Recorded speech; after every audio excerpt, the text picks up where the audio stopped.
Olá, uma boa tarde. Espero que esteja tudo bem com você aí, porque hoje nós vamos pintar mais uma cidade no mapa do Plug. A localidade de hoje já teve vários nomes, mas atualmente faz uma homenagem a um dos irmãos que foram os primeiros engenheiros negros do Brasil. Posteriormente, o nome foi simplificado e o Antônio saiu. Bora lá bater perna na cidade de hoje por Rebouças, com o Plug!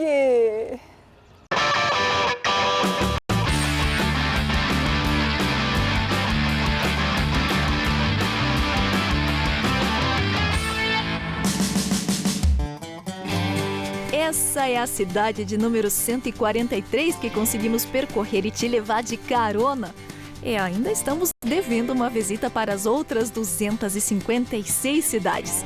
Mas calma que aos poucos estamos batendo perna por nossas riquezas, histórias e vidas, divididas e multiplicadas em 399 localidades. O destino de hoje já teve a ver com a cidade que mostramos aqui no Plug da semana passada, Rio Azul. Mas os caminhos de Rebouças seguiram a todo vapor em outra direção. A região faz o possível para honrar suas raízes, que misturam a força do indígena e a alegria do povo africano. O rebouçense sabe acolher quem chega à região em busca de esperança. Daqui o reconhecimento do ofício de cura ancestral, que é passado de geração em geração. A Lei das Benzedeiras é oficial desde 2010. Histórias de desenvolvimento, contemplação de belezas naturais dessa terra e a chance da redescoberta de si, olhando para a própria história, às vezes um pouquinho esquecida, mas que reconta, sobretudo, muitas outras vidas. Essa gente rica faz parte da cidade de Rebouças. Para a gente se localizar melhor, está a quase 2 horas de carro da cidade de Guarapuava. Os primeiros moradores de Rebouças, eles são oriundos da cidade de Campo Largo. Antes da chegada dos trilhos da estrada de ferro aqui em Rebouças, o município pertencia para Palmeira e tinha o nome de Rio Azul. Então, a partir do século XX, o município passa, aliás, a localidade passa a pertencer ao município de São João do Triunfo. Em março de 1930, ela é desmembrada e em setembro, 21 de setembro, ela consegue a sua emancipação política e passa a se chamar Rebouças. Isso em homenagem a um dos engenheiros que atuou na construção da estrada de ferro, que chamava-se Antônio Rebouças. O nome era para ser Antônio Rebouças, mas como existia uma cidade com nome homônimo no estado de São Paulo, optou-se por deixar somente Rebouças mesmo. De início aqui no município havia várias serrarias, a extração de madeira era o carro-chefe da economia, mas também no interior o forte era uma agricultura de subsistência, a criação de gado e também o extrativismo da erva mate. O município de Rebouças, durante um certo tempo, figurou como um dos maiores produtores de erva mate nativa do estado do Paraná. Essa produção servia ao mercado local, regional, também para os estados de Santa Catarina, Rio Grande do Sul e Paraná, inclusive exportando para países como Argentina, Uruguai e Paraguai. Meu nome é Wilson, eu sou natural aqui de Rebouças, me mudei quando eu tinha 18 anos para Malé e desde então eu vivo por lá. Que é a Praça Central de Rebouças, né? Praça Lourenço Mourão. Aqui aos fundos ficava a estação ferroviária. Sempre fui apaixonado, principalmente porque eu vivi os últimos tempos da ferrovia aqui na cidade e mesmo na região.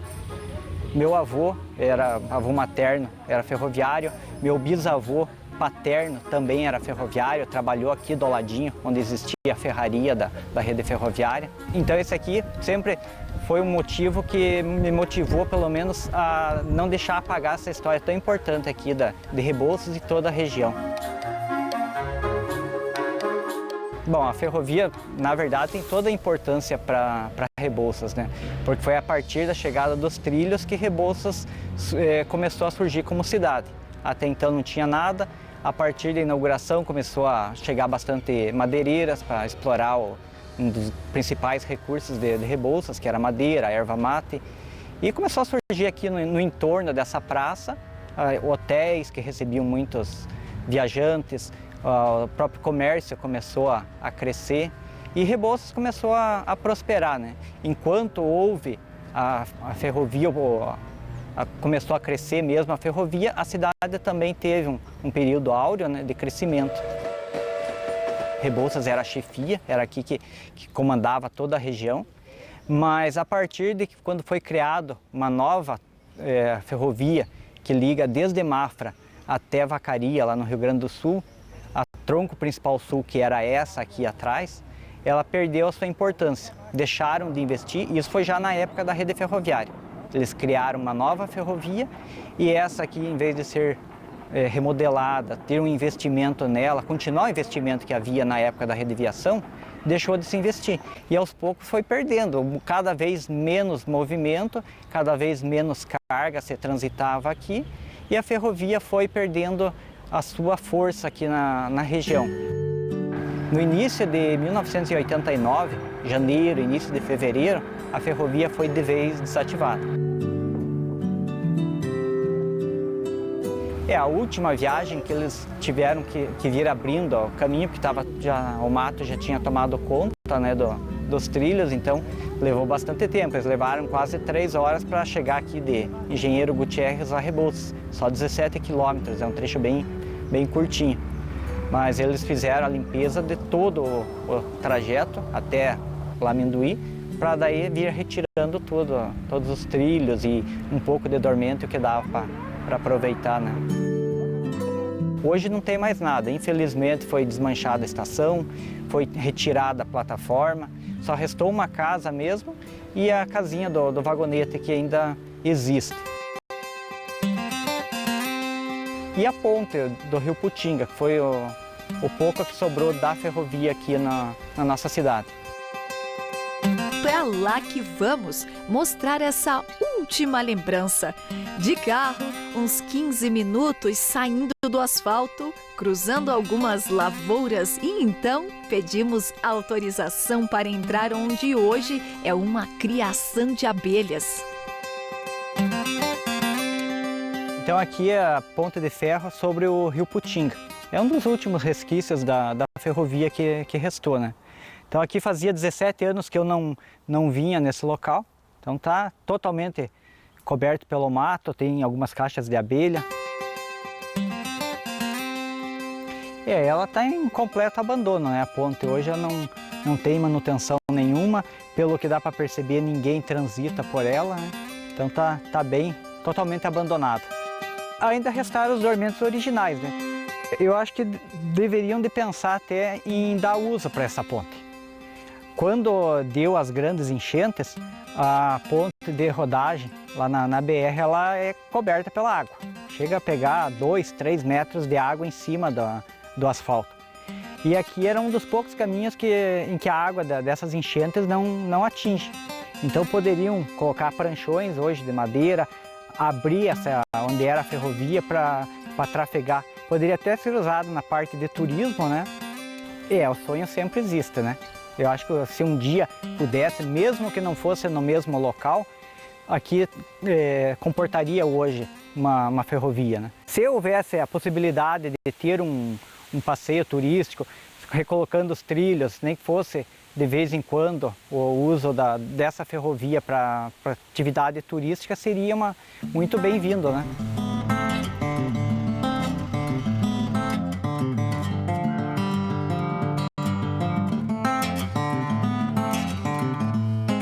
E o nosso ponto de encontro começa aqui na Praça Central. Professor Ricardo ao meu lado, uma pessoa que nos ajudou a abrir portas e está nos recepcionando aqui para conhecer um pouco mais da cidade. Certo, professor? Certo, é um prazer receber vocês, agradeço pelo convite, tá? E a gente vai mostrar um pouquinho do nosso município aqui, as belezas mais as naturais e os locais aqui. Essa praça aqui é conhecida como praças ferroviárias. Aqui então, anos atrás existia uma estação e hoje é um ponto de encontro, um ponto de caminhada, um ponto de fazer atividades físicas ali. E quando você fala que é um ponto central, é onde as pessoas se encontram mesmo? Isso. E todos os grandes eventos que é realizado aqui no município são realizados nesse ponto aqui, na praça aqui. Então por isso que foi fácil encontrar o professor aqui, certo? Sim. Daqui você vai nos levar até onde? Nós vamos encaminhar vocês até dar uns 10 quilômetros daqui, até uma bodega aqui na localidade vizinha aqui, muito conhecida aqui. Que localidade é essa? É Faxinal dos Francos.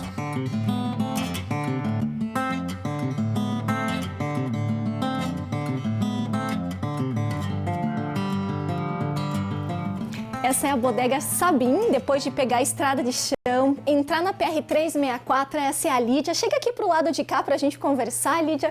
Eu sei que a bodega tem 46 anos de história aqui, né? E pelo que eu vi, você manteve toda a estrutura que teu pai te deixou de herança, tô certa? Sim, manti, né? Como ele construiu a casa, ficou do mesmo jeito, né? E por que você resolveu deixar como o seu pai fez? Porque, né? É bom, né, deixar, né, como foi construída, né, a casa. Acaba deixando uma marca, porque daí o pessoal fala assim, lá na bodega. Como é que o pessoal fala? Na bodega da Lídia. Da Lídia? Bom, Lídia, 46 anos aqui, de frente para a PR. Mas, pelo que eu sei, o seu pai começou lá para dentro, mais pro interior? Isso, foi em 56, né, que ele começou com o comércio. E daí ficou para mim, né? Por quê? Agora até hoje. Porque eu sou a última de 7 irmãos, né? E eu que fiquei com eles morando. E tô aqui, né, até hoje. E é gostoso trabalhar aqui? O que precisa fazer? O que você faz? Para manter o comércio? Isso. Bom, para manter o comércio eu compro, né, as mercadorias, né? E a gente vende um pouco de tudo, né? Vai desde o quê? Bom, aqui a gente tem de tudo, né? Compra rolo de tinta, Desodorante. produtos alimentícios, né? Até ração pra gato, tô vendo ali. E a ração pra gato. Quarta geração de descendentes italianos, a bodega é só uma parte dessa história. Do lado está preservado um moinho antigo. O pai trabalhou, né? Sempre trabalhou, descascava arroz, né? E daí foi indo que o pessoal parou de plantar arroz. Daí ficou meu irmão que descascava. E daí por último tinha pouco, né, arroz para descascar.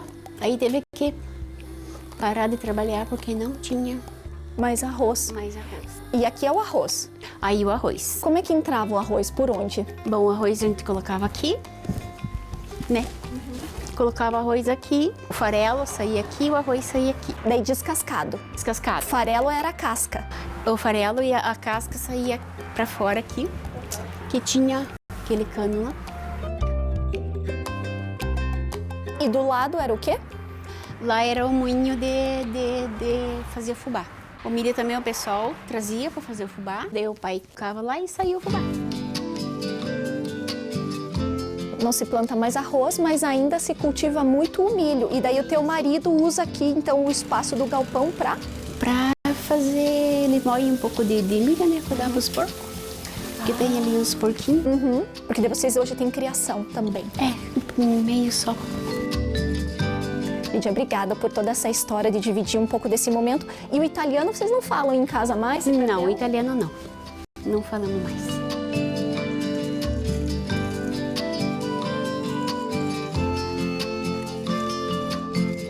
Então, no contexto de formação do município, a maioria do interior do município de Rebouças era coberto por faxinais.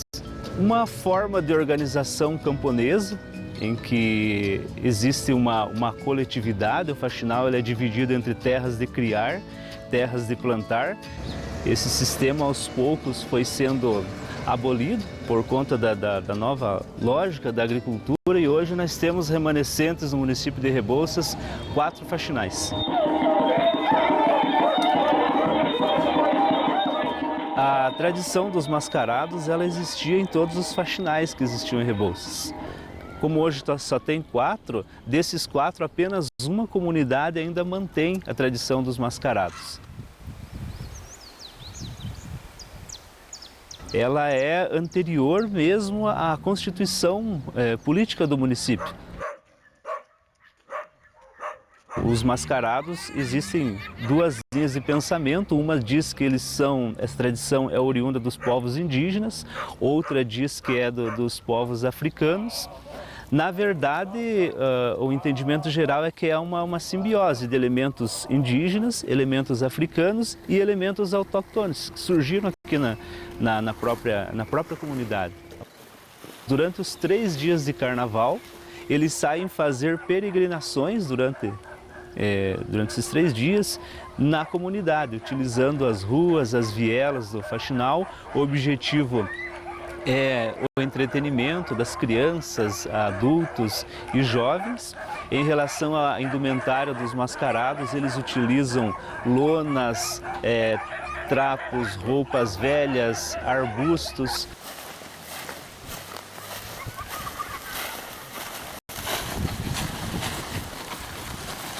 Eu entendo como uma tradição cultural bem importante, porque é uma forma de viver o carnaval, de participar das festas carnavalescas de uma maneira única, de uma maneira particular.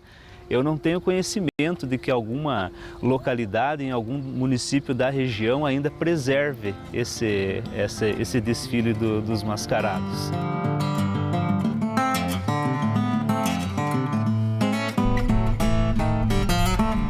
Agora sim, nós chegamos no nosso destino final e você já está vendo uma queda de água bonita, mas pelo visto a gente vai ver algo mais bonito que da beleza natural aqui da região. Quem vai apresentar é o David, é aluno do professor alemão. Você nascido aqui? Não, eu sou nascido em São Mateus do Sul, vim aqui para o Barro Branco faz 7 anos. Nós estamos, na verdade, no limite de Rebouças, que aqui faz uma divisão de São Mateus do Sul, São João do Triunfo e Rebouças.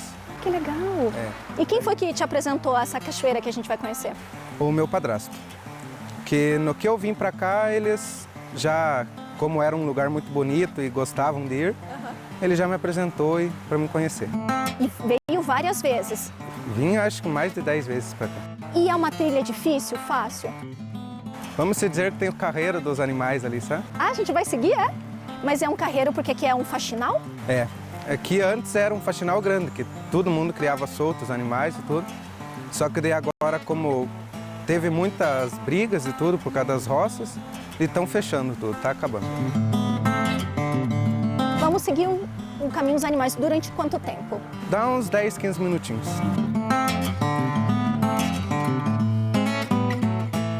Entre cercas e plantações, realmente o caminho é bem fácil até a cachoeira. Chegamos, David. Realmente foi muito fácil a trilha e rapidinho. E é bonita a cachoeira. É, muito bonito.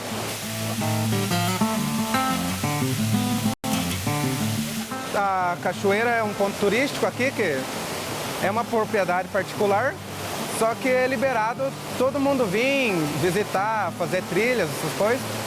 A queda tem aproximadamente uns 5 metros, é muito bonita. Bastante gente vem para nadar e tudo, sabe? A água é bem gelada por causa da queda. Esse rio é de quem? O nome do rio? As águas?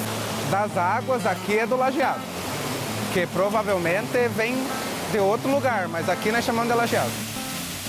E você sente orgulho de morar agora num lugar que tem uma beleza dessa? Tem, muito orgulho. É muito bonito e vem bastante turista para cá.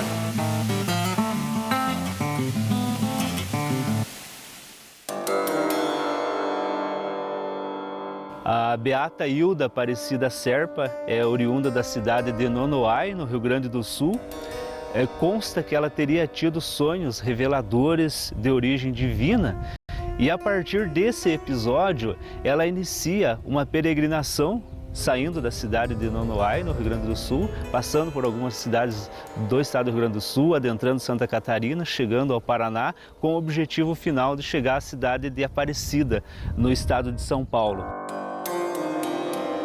Em relação à sua doutrina, a Hilda pregava uma espécie de uma doutrina própria, mas valendo-se de elementos do cristianismo, de mistificações, de rezas e orações diversas conforme a cultura local.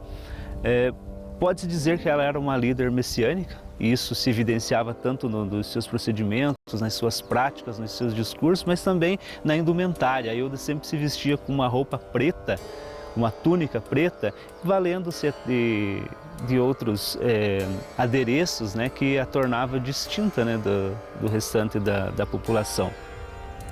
Então ela chega aqui em Rebouças no ano de 1966 e fica alojada na casa do senhor Jorge Bitar, que era um comerciante local.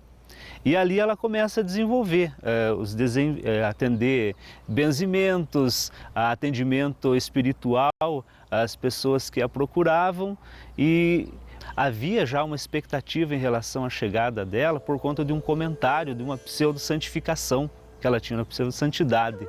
E aí, quando ela chega em Rebouças, o terreno já está preparado. A Rádio de Irati, que era o principal veículo de comunicação na época, também fez uma divulgação bem grande, o que fez com que afluísse aqui para o município de Rebouças uma quantidade muito grande de pessoas. Aproximadamente 5.000 pessoas, de acordo com o DOPS, vieram das cidades vizinhas e do interior do município.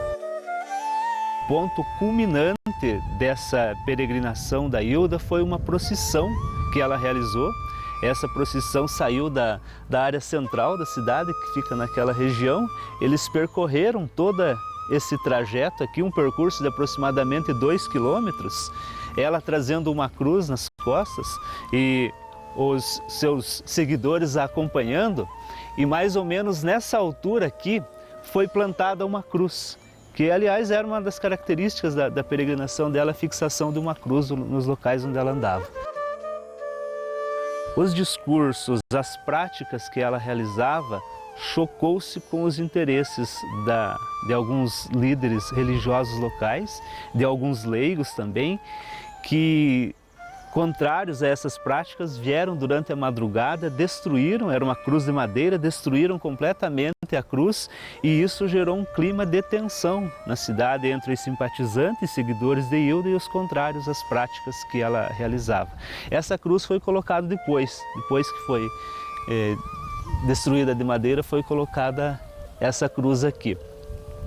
Bom, todo esse alvoroço que gerou na cidade logo chegou ao conhecimento do DOPS, né, que era o braço direito da ditadura militar, e dentro desse clima de tensão, a Ilda resolve se deslocar da cidade de Rebouças até Irati, que era uma cidade vizinha.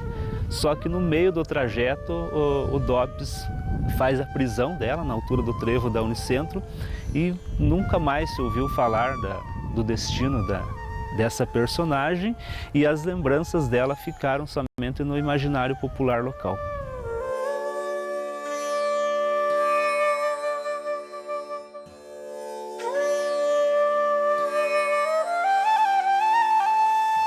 Sabe quando uma pessoa busca, luta pelos direitos e pensa no próximo? Tá aqui, a dona Ana lutou para que isso aqui pertencesse à comunidade, que hoje é um parque, certo, dona Ana? Hoje é um parque ambiental municipal do Monte João Maria. Mas nem sempre foi assim. Como que a senhora encontrou esse lugar há alguns anos atrás? Pois eu morava no Rio Bonito, é uma comunidade do interior. Eu nasci e me criei lá. E eu vim de lá aqui em Rebouças fazer um batizado de um filho de uma prima minha, eu e um irmão meu. Eu perguntei para ela se ela sabia onde é que era o olho do Monte João Maria aqui em Rebouças, porque eu não sabia. Ela disse que mais ou menos sabia. Aí nós íamos procurando, e encontramos o olho d'água do Monte João Maria. Como que a senhora encontrou? Tinha cerca lá na frente, e nós não conseguíamos nem achar o carreiro para nós chegar. Depois, quando meu pai faleceu, ele tinha comprado um lote aqui em Rebouças, né? E nós íamos embora para cá, nós íamos em 2010. E daí, eu já trabalhava com o MASA, que é o Movimento Aprendiz da Sabedoria, que é das benzedeiras, né? E eu defendia muito as fontes de água do Monte João Maria, porque o meu bisavô proseou com o Monte João Maria. E o meu pai e a minha mãe tinham muita fé, porque naquele tempo, no caso, não tinha médico. Então o médico deles era o Monjo Maria, ali que eles faziam seus pedidos, ali que eles se curavam. Então nunca perdi a fé no monge igual a eles. Quando que mudou? Quando que isso aqui virou parque? O que a senhora fez? Esse senhor vendeu aqui para a prefeitura, né? A área, daí passou a ser da prefeitura, né? Ela correu atrás, batalhou até a área se transformar em um lugar de referência para as benzedeiras. E é aí onde entra a mão de obra de vocês, porque foram vocês, benzedeiras, que construíram, que carregaram e fizeram a gruta como vocês queriam para acolher o povo. É um espaço do povo e, na verdade, é um espaço meio turístico, porque a nossa cidade não tinha muito espaço turístico, não? Que bela floresta que aqui ainda tem. Tem água nascendo, tem água correndo para o nosso bem. Que bela floresta, os pássaros em festa, as flores a brilhar. O sol que aquece o planeta agradece por nos preservar. Você tá orgulhosa?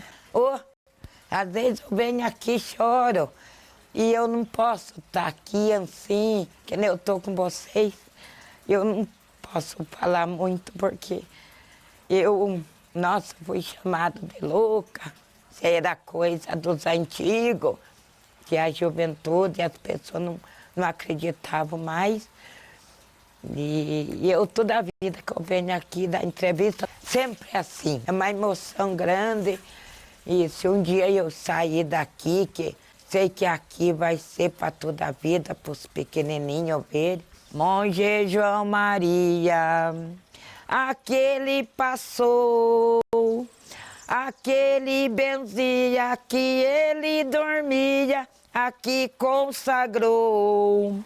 Saindo na estrada com as mãos levantadas, que ele benzeu.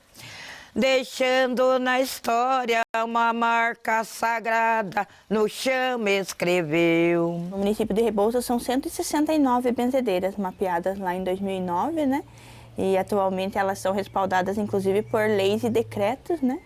E aqui em Rebouças, né, nós temos o município mais consolidado em relação às práticas tradicionais de cura. As atividades do movimento Aprendizes da Sabedoria. A gente conseguiu não apenas fazer o mapeamento, mas também conseguir com que elas participassem de oficinas de capacitação. Capacitação jurídica, capacitação técnica, conhecimento das ervas medicinais, intercâmbio com benzedeiras de outros estados, de outras cidades. E isso fortaleceu elas ao ponto de que elas conseguem ter autonomia, diversidade e conseguem se articular de forma sozinhas, né? Deixamos o Parque Ambiental Municipal Monge João Maria e viemos até a casa da dona Dejanira, que nos recebeu já com um cafezinho. Ela estava ansiosa para que a gente sentasse, comesse um pouquinho, né? Mas, dona Dejanira, a gente precisa gravar um pouco dessa sua história. E ela já nos recebeu aqui, de frente para o altar, onde a senhora faz os benzimentos. E a senhora se assumiu realmente benzedeira com os 60 e poucos anos. Hoje a senhora está com 80. Mas a sua mãe, quando jovem ainda, passou alguns ensinamentos para a senhora. Ela fazia, foi passando para mim. Só que eu não ligava, a gente é jovem, né? Daí um dia eu vi e fiz por brincadeira. Venci uma criança do meu jeito, como a mãe fazia e fiz. Dali eu comecei. Ai, fiquei tão feliz de aprender. E daí eu continuei, não parei mais. E a senhora aprendeu um pouco com a sua mãe e também aprendeu um bocado com a sogra. A sogra. Ela era parteira, minha sogra. Daí ela ia fazer os partos de madrugada, aquele tempo não tinha luz. E com 60 anos a senhora começou a fazer cursos, porque daí a senhora tem a carteirinha e oficialmente, se for dizer assim... Depois que eu peguei a carteirinha, eu peguei fé, aí eu fui valendo. Até pessoas, às vezes, até na rua encontra. E a senhora é uma mulher de fé e nesse momento, durante a gravação, está segurando a imagem de Nossa Senhora e o rosário. Por quê? Porque é para as pessoas verem que eu sou benzedeira. De verdade, que muitos dizem, isso aqui abusam da gente. Agora não, porque nós temos uma lei, né? Não pode. Até lá, terceira idade, ninguém pergunta nada. eu faço a minha parte. Porque as benzedeiras sempre foram vistas como bruxas, né? Essa era a luta delas, porque todas tinham medo. Onde você chegasse no interior ou na cidade, né? Você chegava lá, é aqui que mora a benzedeira Dona Maria, ela tinha medo, né? Porque ela queria saber quem que é você, o que você quer saber de mim? A humanidade viveu a vida toda com chá, com erva medicinal, com o saber da floresta e também com o saber e a prática de cura e de reza ancestral. Inclusive, as leis dizem que as pessoas que procederem de forma desrespeitosa, preconceituosa e negligente em relação às benzedeiras são passíveis de receber processo judicial, inclusive até serem detidas, né, pelo preconceito. Então, não podem mais chamar a benzedeira de bruxa, de macumbeira, de feiticeira. Se a benzedeira escutar, gravar e fizer prova, tiver testemunha, ela vai procurar a justiça porque é direito dela. E a gente veio para a cozinha, mas dessa vez a gente não veio sozinha. Dona Dejanira trouxe seu Benoni, o esposo. Porque, Dona Deja, a senhora não quer saber e não pode, não gosta de cozinhar, certo? Não sou muito chegada. O que ele faz? Tudo. O macarrão que ele faz chama a atenção dos genros, vem tudo comer. Limpa a casa? Limpa tudo, a casa, arreda sofá, arreda a cama, faz tudo, me manda lá para fora e faz tudo para mim. É um anjo do céu que caiu para mim. Ah, chorou. Não devia. Não devia. Porque eu faço com gosto. Sei. Eu lavo roupa, tem que lavar. Que bom, eu fico feliz de ouvir isso e faz parte. É parceiro, 50 anos vivemos juntos. Não vou casar. Não adianta me pedir em casamento que eu não vou casar. Agora que adianta. E é com essa fofura. Com essa fofura mesmo que a gente vai gravar a receita, né? Bom, e vocês nos abriram a porta da casa de vocês para vir aqui na cozinha fazer algo muito gostoso. Que tem Espero que fique. Ah, vai. Tem a ver um pouco com a tua história, não tem? Como eu saía de casa 3 horas da manhã, eu tinha que levantar, sair, funcionar o carro, eu tinha que fazer um viradinho para mim. Que também tem a ver com o monge João Maria, não tem? Tem. Porque São João Maria, ele comia muito filé de feijão, viradinho de feijão com couve. E por isso que a gente vai aproveitar, então, o feijão que vocês já tinham na geladeira e dar uma trabalhada a mais, isso? É isso. Então, só que esse vai ser bem simples, porque não vai ter a couve. Certo. E vai ser um bolinho daí de feijão. O bolinho daí nós vamos embolar ele e vamos fritar. Os ingredientes para fazer o bolinho de feijão são cebola, sal, farinha de mandioca e feijão cozido.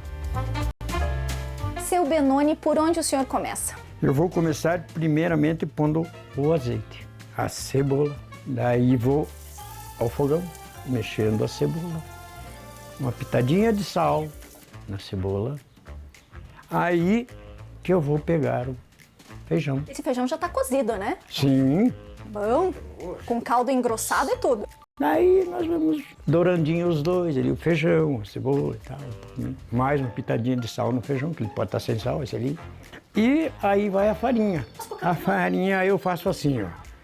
E ela cobre o feijão, mexendo e até chegar ao ponto. E o ponto é desgrudar da panela. Aí a gente, com a colher, aí você pode fazer um molde. Já não queima mais a mão. Perfeito. E agora, então, eles estão prontos para que a gente frite. Sim. O azeite já tem que estar quente? É melhor, né, que daí ele já frige ligeirinho. E olha que encontramos até esse bolinho no restaurante da cidade durante um almoço. Sim, é comum, porque nossos avós, nossos pais, como trabalham na roça, eles eram acostumados a comer uma comida pesada, uma comida que desse sustância a eles, né? Então, eles comem o virado, a couve, o torresmo. E com tudo isso, a gente criou uma outra comida, um outro prato, que seria o bolinho de feijão, né? Que é um bolinho recheado com couve e bacon.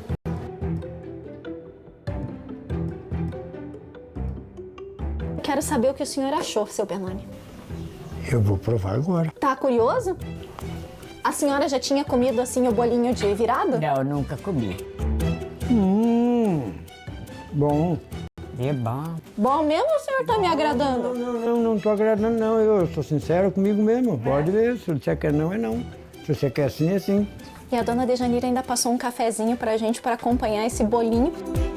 E gosta do meu pé de pano. Nosso apelido é pé de pano. Senão eu não estaria aqui. Obrigada, gente. Vamos comer, ainda tem mais aqui. Temos que fritar mais. Mas os meninos lá, chama o diretor. Tá bom, obrigada, Maria. Obrigada, gente.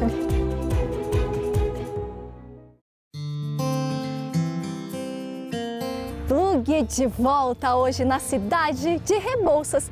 E antes de dar tchau, a gente veio aqui na Praça dos Ferroviários, ponto central da cidade.